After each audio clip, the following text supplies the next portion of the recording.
Ojo, a no tiempos estás muy real, mal. o sea, estamos hablando de varios meses, pero no todo iba a ser de color de rosas. Llegado un punto, desgraciadamente, cuando Michael tuvo Ojo, 11 añitos, la tragedia asoló a la familia.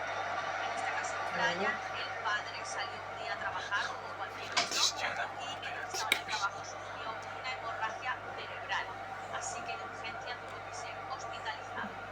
Tuvo una lesión cerebral bastante grave que le cambió el comportamiento, vamos, dio un giro de 180 grados y pasó a ser ese hombre cariñoso que tanto amaba a su familia, a ser cruel, malísimo, borde, que no insulta a sus hijos y su esposa, que no les jamás, y incluso empezó a escupirles y a tener problemas serios de ira. A Michael le costaba muchísimo comprender este cambio de comportamiento en su padre, solo era un niño pequeño, ¿no? Y empezó a distanciarse de él. Empezó a mostrarse frustrado y enfadado por esta situación, con su padre y con la situación en general, y para colmo, Brian terminaría falleciendo en el hospital ese mismo año.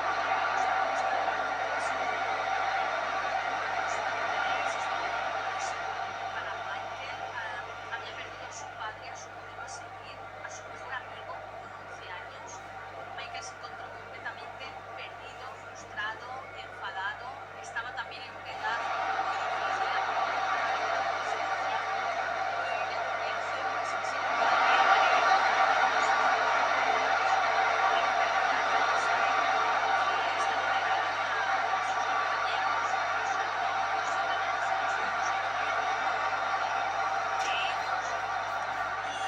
fue derivado al orientador del centro y también estaba en terapia con un psicólogo para ayudarle a pasar el duelo y a canalizar toda esa energía negativa y toda esa ira, ¿no?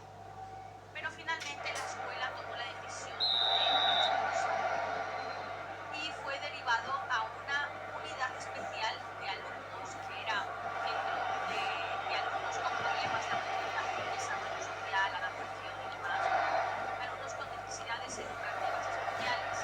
En ese centro trabajaban expertos en comportamientos psicoeducativos y consejeros que le ayudaron a él y a su madre también en casa, ¿no?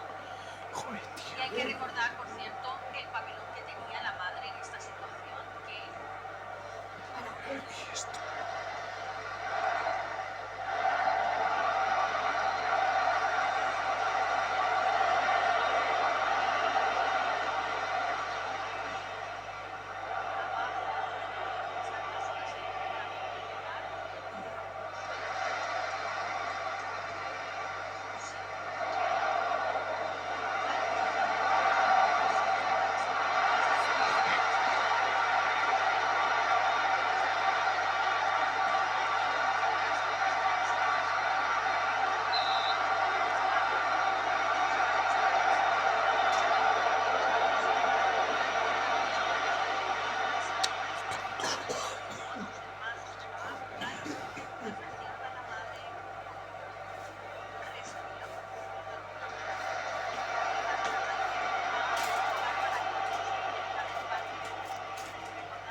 es el inicio del cuarto año escolar. Michael contaba con 15 años y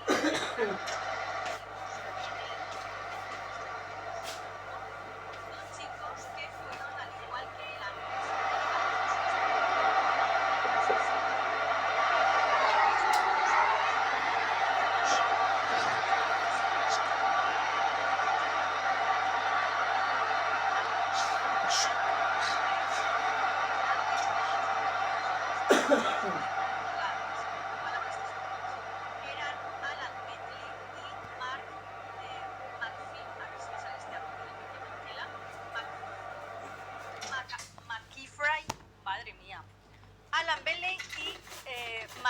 McKeefry, ¿vale? De 16 años cada uno, un año más grande, unos meses más grande que Michael, ¿vale?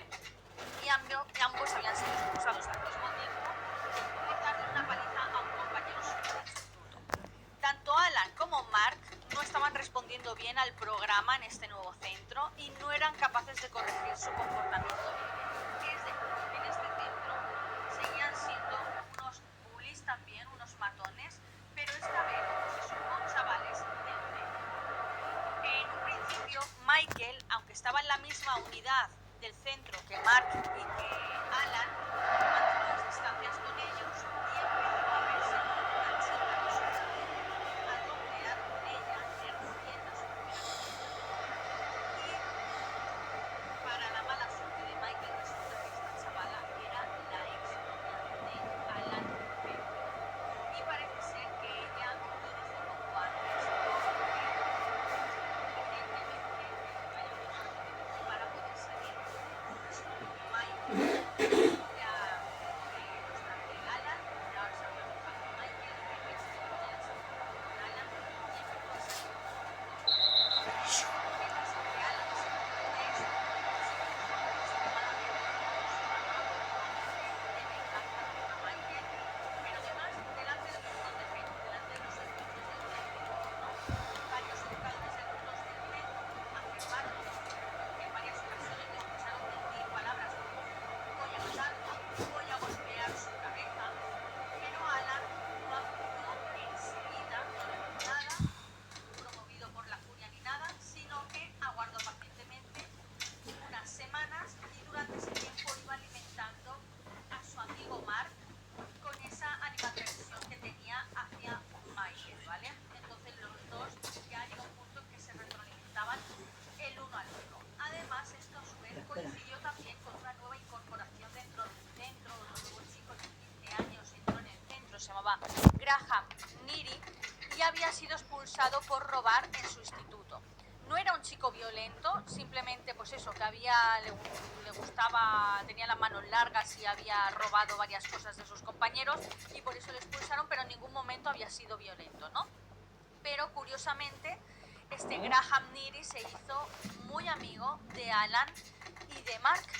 Y Alan, al igual que hizo con Mark, empezó también a alimentar con su odio y frustración hacia Michael a este Graham, ¿vale? Empezó a hablarle mal de él a este Graham también. Los expertos, ya cuando pasó todo y analizaron expertos a los chavales y demás, aseguraron que Alan Bentley tenía una necesidad constante de mostrar su superioridad frente a otros chicos a través de la violencia, una especie de macho alfa tóxico, por llamarlo de alguna manera.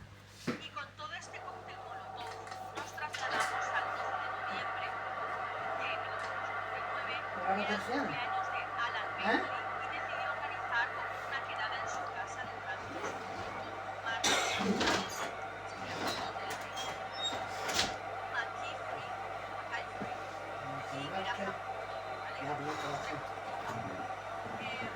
estuvieron viendo películas en su cuarto mientras bebían vodka, cualquier pequeños botellas de vodka. Una de esas películas fue clave en la investigación del caso en sí y fue Está bravo como está Manuel.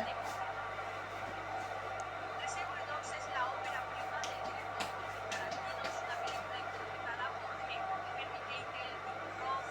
El mismo Tarantino también sale. Y el recientemente fallecido Michael Madsen.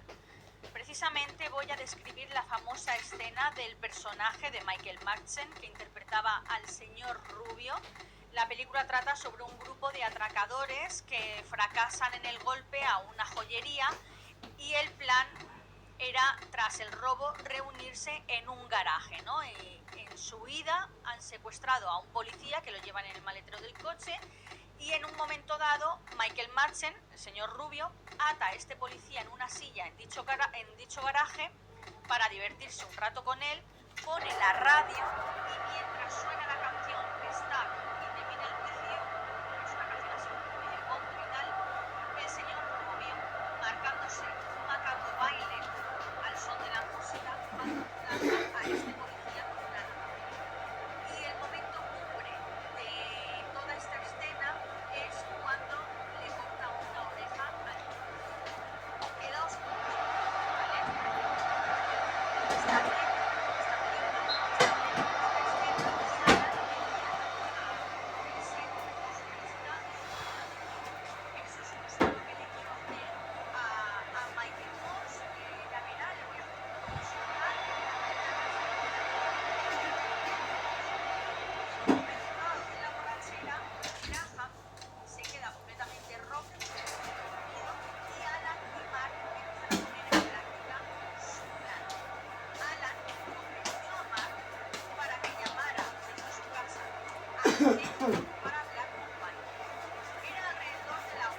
madrugada, viendo cómo los estudiantes no le mandaron directamente a la mierda, diciendo, mira, es la 1 de la mañana, no te vas a ir, no, quédate en la cama y con tu papá. No, le pasaron la llamada a Michael,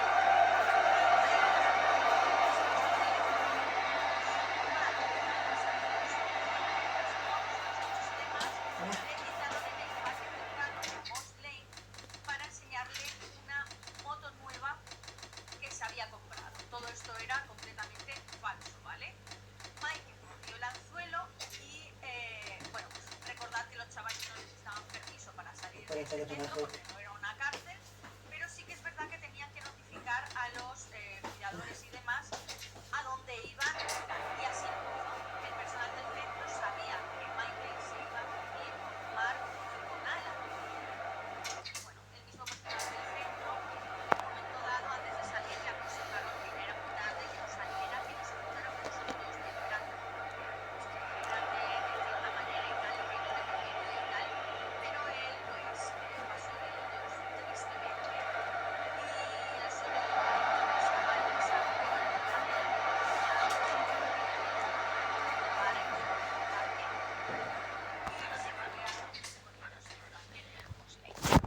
Cuando llegó Michael al punto citado, se reunió con Alan y con Mark y allí enseguida descubrió que todo esto que le habían dicho de la moto, para probar la moto y demás, era algo completamente falso, ¿no?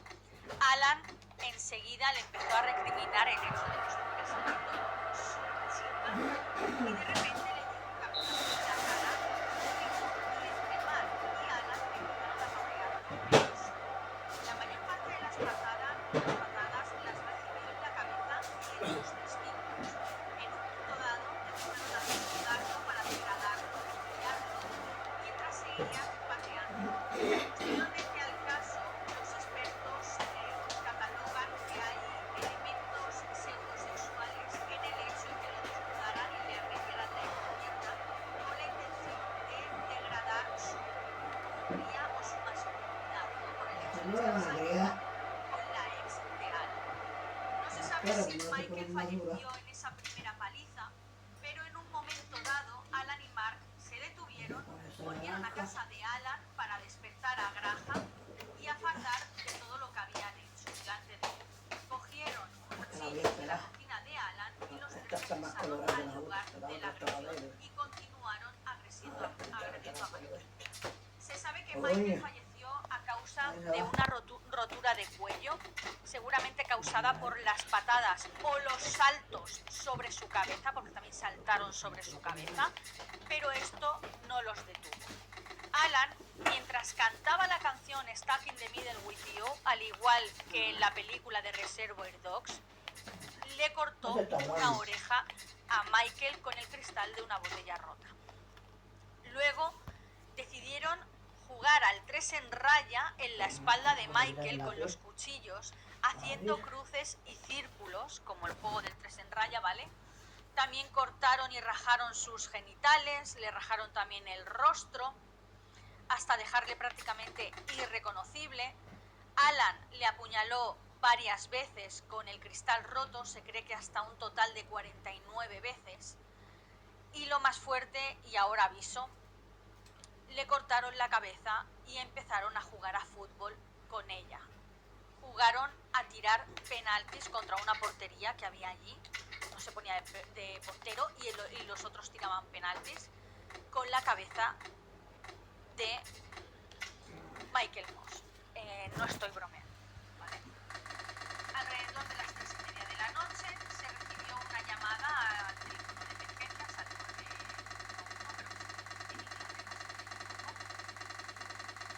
una llamada anónima notificando el cadáver de Michael en el parque de Moss Lane. Acudieron las unidades de emergencia, policía y ambulancias y estuvieron buscando por la zona con linternas y demás, pero no encontraron absolutamente nada. He intentado buscar este parque en Google Maps. Sí que es verdad que es un poco grandecito y tal, incluso pasa un riachuelo y todo, pero bueno, supongo que entre que era de noche y demás, me extraña que no hayan buscado con más ahínco, porque si te notifican que hay un cadáver, no te vas de allí hasta que realmente lo revises todo bien, con perros incluso, no sé. Pero la cuestión es que se fueron. Posteriormente se supo que esta llamada la realizó anónimamente, claro, Mark McKeefery, ¿vale? Él nunca ha contado por qué realizó esta llamada. Finalmente el cuerpo de Michael fue hallado esa misma mañana alrededor de las 7:30 por un hombre que iba paseando con su perro por este parque y lo vio tirado en una especie de desnivel. Entonces ahora sí fue cuando volvieron a llamar a las unidades de emergencia y ya se desplazaron con las indicaciones de este buen hombre. El sargento de la policía Sean Fletcher llegó a la escena del crimen cuando ya habían realizado el perímetro de seguridad y ya había bastante actividad policial en la zona, en el lugar del crimen, ¿no?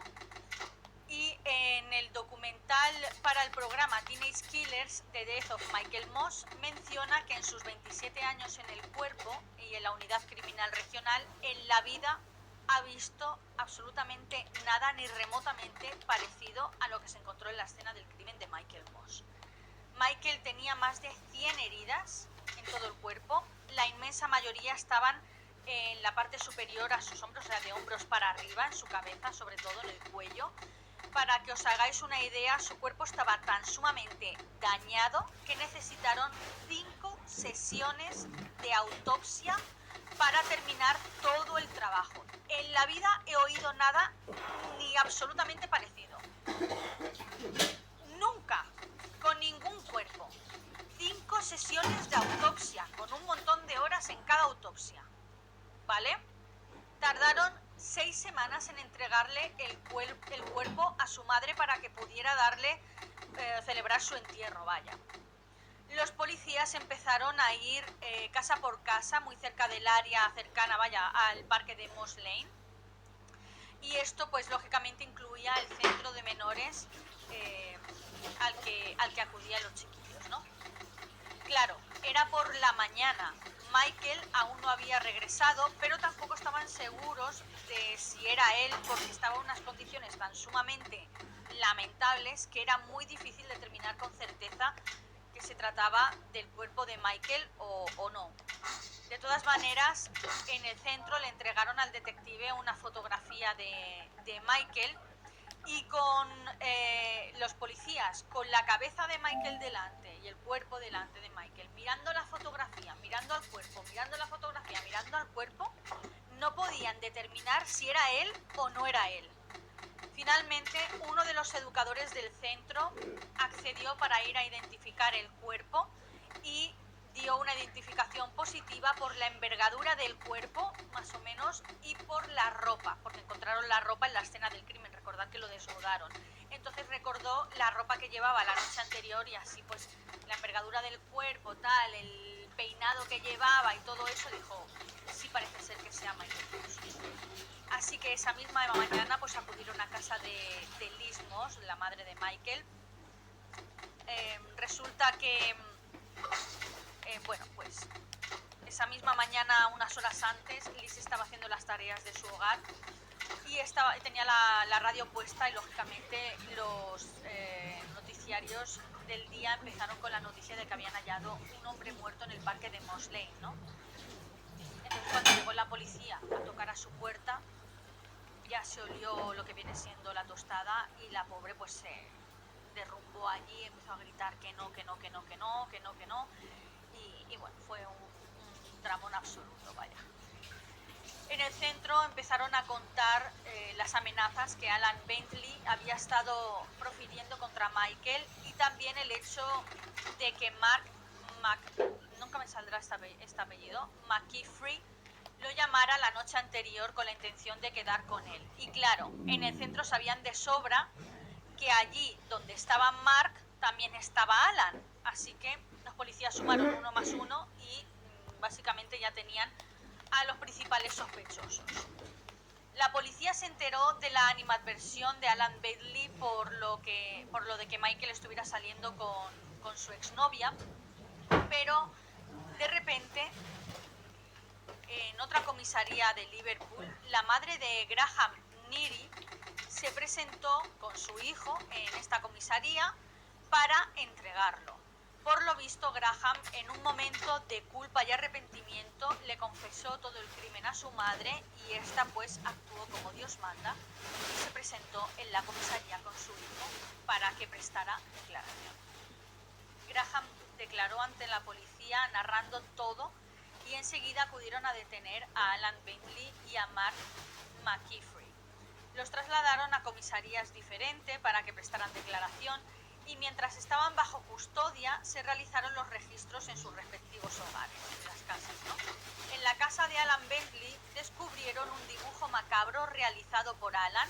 No se sabe si el dibujo lo había realizado antes o después del crimen, pero básicamente representaba varias cosas que le hicieron a Michael. Asombrosamente, el único que confesó fue Graham. Tanto Mark como Alan negaron todos los hechos, pero la policía seguía registrando sus casas y recogieron prendas de ropa de las lavadoras de todos los hogares, ¿vale? Recogieron huellas de varios trozos de las botellas rotas que hallaron en la escena del crimen que usaron para mutilar el cuerpo de Michael. También el jersey de Michael estaba lleno de pisadas, de huellas marcadas con barro y pudieron sacar el dibujo exacto de las suelas de los zapatos y también el número de los zapatos, ¿no? Y cuando entraron a registrar las casas tanto de Alan como de Mark, pues encontraron unas deportivas manchadas de barro y coincidía con el dibujo exacto, el mismo barro, en fin, todo esto, ¿no? En casa de Graham encontraron una camiseta y zapatillas con salpicaduras de sangre de Michael y lo mismo en casa de Alan y Mark. Tenían un montón de pruebas forenses, así que con todo esto decidieron acusar formalmente a los 3 chicos del asesinato de Michael. Y el juicio en el tribunal que se celebró en el Tribunal de la Corona de Liverpool comenzó el 9 de julio del año 2000. Tanto Alan Bentley como Mark McKeefery tenían la misma defensa. Alegaron que en realidad el propio Michael Moss fue quien les pidió que le atacaran a él y que luego ellos harían lo mismo entre ellos dos. ¿Para qué? Para reírse luego todos juntos y fardar de heridas. O sea, creo que es la defensa más absurda que he oído en mi vida. Pero bueno, esto fue lo que dijeron. Obviamente el tribunal no se tragó absolutamente nada de esto y barajaron la teoría más factible, navaja de Occam. La teoría más sencilla suele ser la más acertada y salieron con el tema de que seguramente fue una venganza por el tema de la novia de Alan, de la exnovia de Alan Bentley y tal, ¿no?